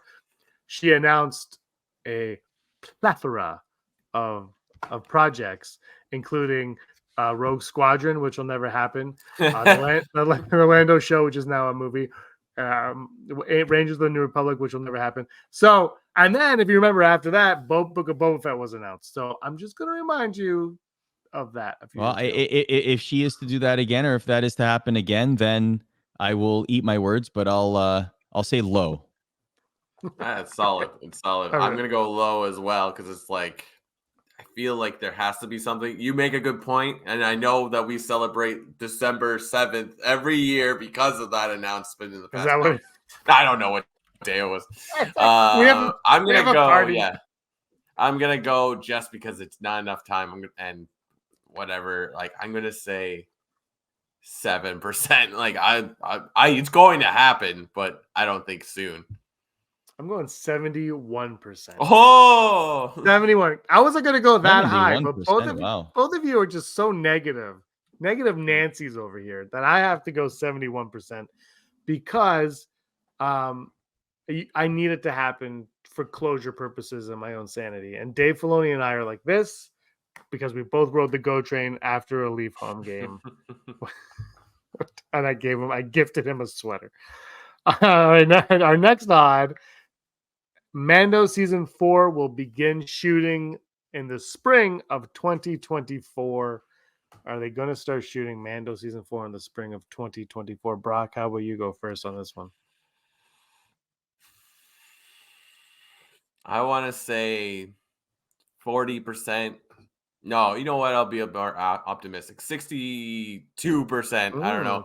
Because I feel like because of the writer and actor strike, they're like, we need to start making stuff. We can't be delayed anymore. I mean, that might delay it even more because of that. But like so many delays because of COVID, and then now this strike. It's like I think they're like, we have to make something, but that hasn't stopped them from announcing things. So, yeah, I'm gonna go 62%. I don't know.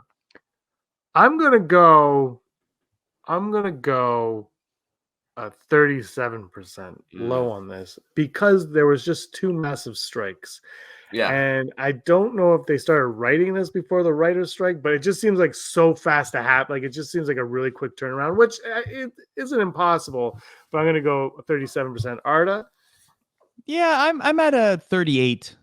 Maybe slightly more optimistic, very slightly, but I mean, I don't know if it'll be the spring, could be the summer, could be the fall. Could be 2024. My odd for 2024 in general would be much higher, but for spring would be until what, like May? So yeah, we'll cut then. Yeah. Essentially the first half of the year. Yeah. Right? That seems quick. Yeah. I saw some reports saying that that's what they're aiming for. I'm like, it just doesn't seem feasible with all the striking that occurred. And our final odd today, Arda, I'll start with you. Skeleton Crew, starring the one and only Jude Law, who's in The Holiday. By the way, The Holiday, guys, has Hans Zimmer's score. Have you guys heard the score for The Holiday? Google Maestro The Holiday by Hans. It is like way too, like, it is so good. I don't understand. Like, it's like every time Aaron is obsessed with this movie, we watch it every year and I'm like, why is the music so good in this? I haven't watched it this year yet, but I'm already like, I'm waiting to watch this. Anyway, Jude Law, Skeleton Crew trailer by December. We're going to get it. I'm asking if we're going to get it on Black Friday, really, but are we going to get the Skeleton Crew by December, guys? It's already. I'm going to put it out. I want it, so I'm just going to put it out in the universe, and I'm going to say 94% with no behind the scenes knowledge at all. I just want to see it, and so I hope it happens by that timeline. So yeah, 94%. Let's go. Brock. I mean, in my head, I'm like, we've seen images from Acolyte, and I feel like we haven't seen a single. No, wait, there was something. We saw one thing. Yeah. So, but like, there's just more of the Acolyte. Is like, I feel like we'll get that first. But you know, like Arda said, we just stay positive. So like, I'm gonna jump on that positive train. That's a callback to the original topic we were talking about. And say 80%, because it's just like, come on, let's just do it. Like, let's just get more Star Wars content. Yeah, what did we get on Black Friday? Was it I think it was the Force Awakens first ever teaser trailer with have you felt it? There's been an away. That's my snow compression. It's pretty good. I think that was Black Friday, like 8 years ago. I think that's when or 9 years ago. I think that's when we got that. So Star Wars is good at that. I don't know if Skeleton Crew is not Force Awakens by any stretch of the imagination. It's not even close. Yeah. But it could be cool again to have something debut on that. And there is football on Black Friday this year. So they could. I don't think it's ESPN though. So we could. Yeah, who knows? Nobody. I don't actually know what it's on. It's the Jets who are going to be going to the Super Bowl this year. My New York Jets. I picked the most painful teams, Arda, in sports. I was going to say, how'd that week one go for you, man? Hey, man, I was wearing my Brett Favre jersey. I have one. Naturally. I have a Brett Favre New York Jets jersey. I have that one. Oh, my. I do, boy. Yeah. I know. I don't know why I chose the Jets. I say that every so I didn't get my odd. My odd is going to be... Yeah, let's go high. Let's go 67.9827%. I like it. Precise. Very precise of you. You have to be in this day and age. I do. Otherwise, people will come back and people always call us out on our odds. Always. All right, we're gonna go top 5 now. All right, this is the same we call top 5, where we just pick our top 5 favorite things.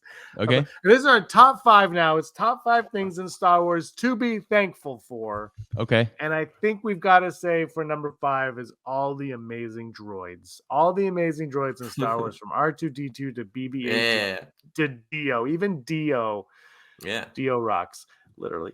That's my number 5 is droids. Brock, what's your number 5? I mean, you know me, when it's a top 5 that I'm like nothing specific and just gonna put Hondo and Naka. Boom, put them in a thing. Oh, remember I sent you that link that like Jaleel White, aka Steve Urkel, they're guessing that his role in what is he in? Skeleton Crew. He's in Skeleton Crew, I think. Yeah, he's wearing makeup, and they're like, he's gonna be Hondo. I'm like, I'm in. I am in. I did not prepare for this at all. It's okay. We're never prepared. But speaking of cool actors being in the Star Wars universe, I'm thankful for the Ahmed Best redemption arc. Yeah. There you go. I love that, and I love that happened for him, and I love that Keller and Beck has like one of the coolest like trivia answers now, right? Like, who saves Grogu from Order 66? Like, that's a pretty meaty trivia question that can basically like the ultimate redemption arc. So I love that. So I'm thankful for that. I want to shout out executive producer Heidi Feder once again, who before that episode aired, I tweeted out Jar Jar is going to save Grogu. Not Amazing. totally wrong. Not Amazing. totally wrong. Outstanding. And by the way, you know what else is awesome about that is that Kelleran Beck was like a character from what was it? A Star Wars like game show, right? Game like show a for kids kids. game Yeah, show. yeah. It's amazing. I know. Like that level of like callback is outstanding. Yes, absolutely. That's what we said too. It was like, yeah. You know what? I'm gonna do that on number 4. People call it fan service. We call it callbacks. We call it in-universe characters appearing when it makes sense for an in-universe character to go. And that's what I'm gonna do. Star Wars does that better than anybody, and I'm putting that number 4. My number 4 is I feel like most of mine are just like character based, but I'm gonna go Carson Teva. Not just because it's bringing Toronto's own Paul Seung-hyun Lee to the Star Wars universe, but it's just like he's a character specifically Pelimoto is the same type of character where like they're in the background, they're really interesting, and they're not just a one-off. It's not like, oh, I'm the Prince William in a stormtrooper in the background of one shot of one of the sequels. It's like, no, you see him for maybe 30 seconds of the first one, and they get more and more and more and more, and then like all of a sudden they have full dialogues, they have plot, they have an importance in the plot. Like I love that, and I'm sure this is Filoni, like taking those small characters and spreading them across what we have so far in Disney Plus. So like more of that. Actually, Paul was gonna be my. Honestly, I'm so happy he's part of Star Wars. Actually, that was my biggest like leap out of my chair, gasp for happiness moment was when I saw him for the first time in the Star Wars universe, and I was like, oh my gosh, because I know how big of a Star Wars fan he is, and I also know that like, oh, that's amazing. That's amazing. There he is. Look, like, he looks. Yeah, like it just. I can't believe that. I didn't know anything about this show. I mean, I know Kim's Convenience very, very well, but this show I did not know at all. But like specifically what I want to be thankful for is I forget which episode it was in Ahsoka, but there was that one part where Carson is like confused at something that's happening and Hu Yang explains it to him. Like it was like basically a backstory thing. And Carson's response, he just looks at us, almost looking at the camera, but looks at Hu Yang and goes, okay. And it just walks away, and I'm like, that's awesome, because there's like so many, like it's just such a great little moment. So I'm thankful for that line. Okay. He's like the new Wedge, or he's already preceded like Wedge as a character. Like it's just like I didn't see him coming. Like he just keeps coming back, and every time I'm like excited. I'm like, oh yeah, here we go. Like you don't expect him, and there he is popping up. I love it. My number 3 is going to be I'm just gonna go with like Star Wars Celebration as a thing. I think it's a fun time because there's so much animosity with Star Wars fans online, especially. I think you kind of alluded to it earlier, Arda, with the wrestling thing, but some fans are. But it's like at Celebration, everybody's just having a good time, and that's when you're like, oh yeah, Star Wars is fake and it's fun. You can just enjoy it. Like you don't have to love it all. Like some of it, you're gonna be like, yeah, whatever. But like you realize when you're there, you're like, this is just a thing. We enjoy it. Let's move on. And I hope somebody makes me some Baby Yoda gingerbread cookies this year because they're good. Did you hear that? Brock, your number 3.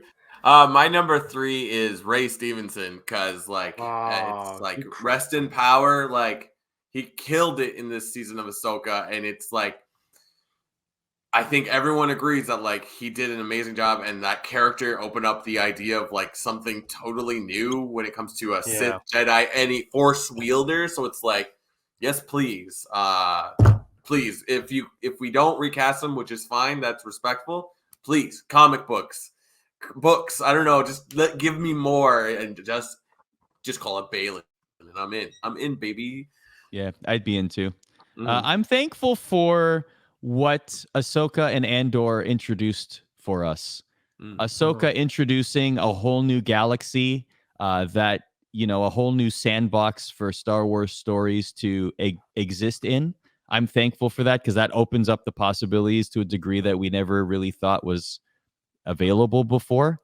And Andor, I thought Andor was terrific, and it was also a series that was presented in such a way that I never thought that I would get that sort of Star Wars presentation before. right? Like that sort of like political spy thriller kind of show. And I enjoyed it a lot. And it also more generally opened the realm of possibilities of what kind of presentation and genres that we could look forward to in Star Wars, because now Andor has essentially paved the foundation for these stories to exist. So very exciting to me and thankful. Love Andor. I think it's it was a nice surprise in a lot of ways. My number 2, lightsabers. Lightsabers are my number 2. Yeah, my number 2 are lightsabers. I don't know what else to say. Like when Ezra is on the ship on the ground and he turns on the blade, I'm like, amazing. Yeah, this is no, my favorite. you're right. Like I'm literally just like, oh yeah, like because we talked like Andor is so good, but once you lit it up, I'm like, yeah, this is why I'm in Star. This is why I love Star Wars. Like it's like there's just something about it. It took me back to my childhood and that sound, the look, the just lightsabers. Number 2, Brock. My number 2 is Dave Filoni, just straight up. I've been super excited about Dave Filoni since like the first time I ever knew who he was I watched the first episode of Rebels in Toronto at Fan Expo, and at the beginning, a video of him introducing it popped up, and it was just like, who is this bozo in a cowboy hat? And I'm like, no idea. And then like my life changed after that. So it's like, it's true. It's like, it's wild that like not only has George Lucas passed Star Wars, he's also passed Star Wars to a company. He's passed the mantle to a whole new person. It's like, wow, that rarely happens like that. So yeah. Dave Filoni, God bless you. +1 on that one. Dave rules. I am thankful for the Star Wars video games and VR experiences. I think Vader Immortal was a lot of fun. I love Jedi Fallen Order and Jedi Survivor. I've only gotten through about a quarter of Jedi Survivor, but I can't wait for the rest. I love Cal Kestis as a character. I think BD1 is always we actually did a droid draft earlier this year, and BD1 was I'm going to save him for the later rounds because I know that he could still be on the board, but BD1 is the best. So I'm thankful for the games being awesome, and I can't wait. Like something that I'm most looking forward to, like at the top of my list, other than obviously the live action shows and whatever other series we might get in movies, is the open world game that Star Wars is being created right now. I cannot wait to see what an open world Star Wars game looks like. That's going to be so much fun. Yeah, that could be incredible. My number 1, Grogu. I'm going Baby Yoda because I was going to be Ewoks, and I didn't put Ewoks on my list because I forgot that I have only 5 and not 6, because they would have been number 2. But I have to go with Baby Yoda on this one for a lot of reasons. 1, he's adorable. 2, he's powerful. But 3, Baby Yoda united the fandom in a way nobody saw ever. Probably the best thing that happened to Star Wars since lightsabers, which is my number 2. Like he just did something where the minute you saw the Mandalorian, Brock, you text me, and even my niece at the time, who was 8, 6, 7, whatever, who wasn't a huge Star Wars fan at all, saw it and goes, Baby Yoda? Like it was just everyone kind of knew, and they nailed the design of this thing, and everybody loves Baby Yoda. He stores shelves everywhere, and just I have like the gifts and everything is just so much fun.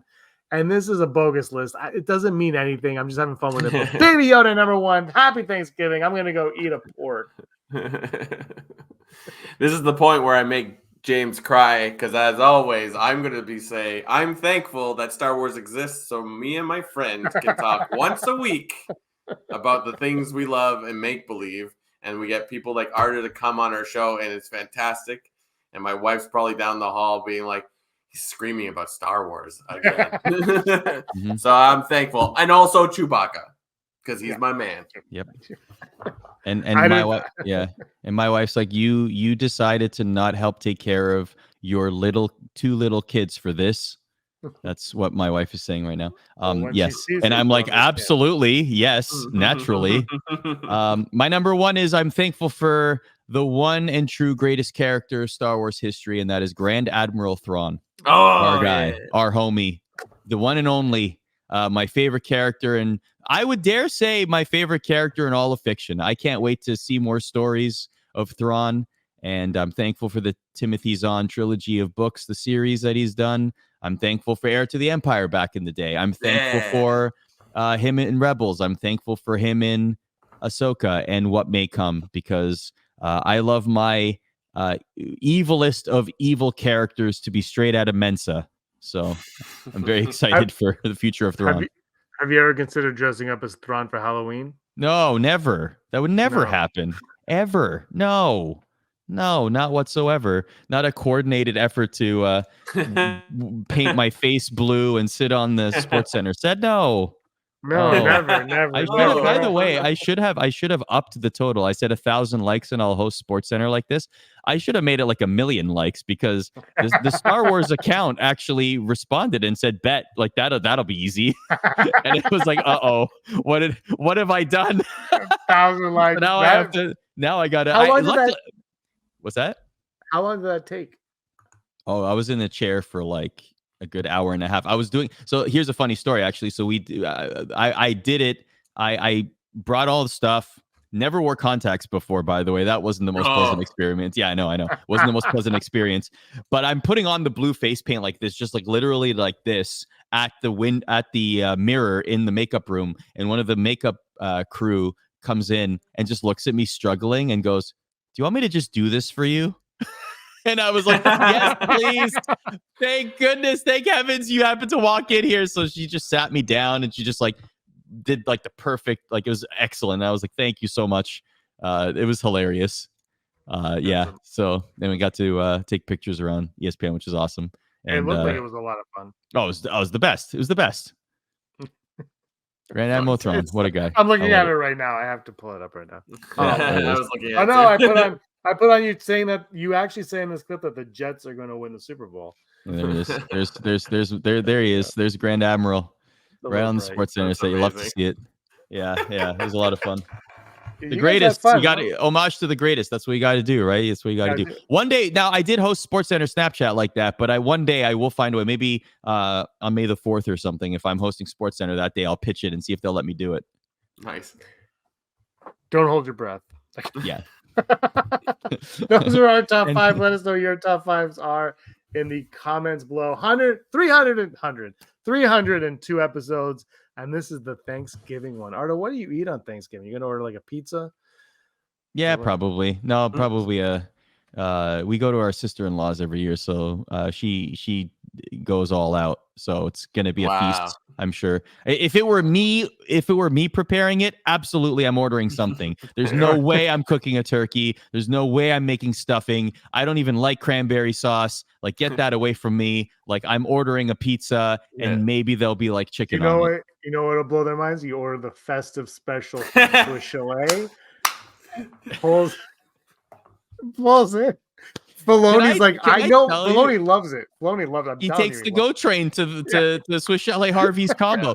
Can I tell you that like I have not found a taste equivalent for a Harvey's hamburger and a Swiss Chalet half chicken dinner. Nothing, no rotisserie chicken tastes like Swiss Chalet in America. I have not found a hamburger that tastes anywhere near a Harvey's hamburger. It's shocking. I don't understand. Well, wonderful. Swiss Chalet, you won't understand the price of Swiss Chalet next time you visit it as well. It has skyrocketed. Unbelievable. Unbelievable. You could actually buy a chicken coop for the cost. Oh no, disaster has struck. This has been fun. Arda, why don't you tell everybody where they can't find you right now? You can find me reading this book, actually, right here. Wow. This is my new endeavor right here. Okay, I came on the show to promote this book. It's called Capeside Bay. I received my 3 copies recently. I can't wait to dive into this. I hear the author is terrific. Oh my gosh, can we talk about this headshot here? Yeah, that's a good picture. Can we talk about this here? That was taken by, I don't know if you remember Mike Reese from Rogers TV. Yeah. He took that years ago for his website. Yeah, that was excuse me. James is an 80s child born in Toronto, Canada. He grew up watching Jaws, Stand By Me, Indiana Jones, and okay, on brand. Star Brand. Wars. There it is, on brand. So everyone who on Patreon listening to this right now, at the very least, now you know, confirmed that James is very authentic with his love for Star Wars in his book. Congrats on this, by the way, buddy. It's awesome. Thank you. Yeah, it was a long time. Thank you for your support. And you too, Brock. James, I'm like ashamed of you. Your blurb says Toronto, Canada. How dare you? I don't think I wrote that. You're like a pro wrestling announcer. Americans! Wrestlers from Toronto. Like, from Toronto, Canada. Toronto, Canada. 240 pounds. Yeah, that's you. I don't think I wrote that. I think the publisher did. I don't remember. I think I just told them some things. Yeah, and they put Ink together. shares. I sent in a photo. I'm like, I don't have any good pictures. Oh, I have this one that Mike Reese took 10 years ago. And I threw that one that way. Yeah, it was. Yeah, well, thank you for the support on that one. Yeah. No, thanks for being on the show. I appreciate it. Yeah, I appreciate the invite. Great to see you, James. We go way back, as I mentioned. Good to see you both. It's been a lot of fun. Have me back sometime. Let's chop it up and talk Star Wars. Definitely. Brock, anything else you want to say on the 302nd episode? I mean, I have been spinning since we found out Filoni has a Go Train hoodie. This is awesome. So, if anything, Arda, you have to come back for updates. Like, or just send us videos and we'll. This is where I'm at. Actually, to be honest with you, I just thought of an idea. If I ever get him for an interview, I should wear a Go Train hoodie during the interview. And don't say anything though. Just don't say anything. Just, hey, how's it going? You'll do that. Outstanding. Arda, you'll wear a Go Train hoodie. He'll show up with one of those vintage CBC shirts, and you're like, "What is happening?" It's like just Canada overload. What? What is happening here? Canada all over the place. I love this. Most of our viewers and listeners are not from Canada, and nobody knows what we're talking about right now. This is the best. They're like, the heck? Unsubscribe. All right, Brock. This is the part of the show where I'm gonna take a cookie.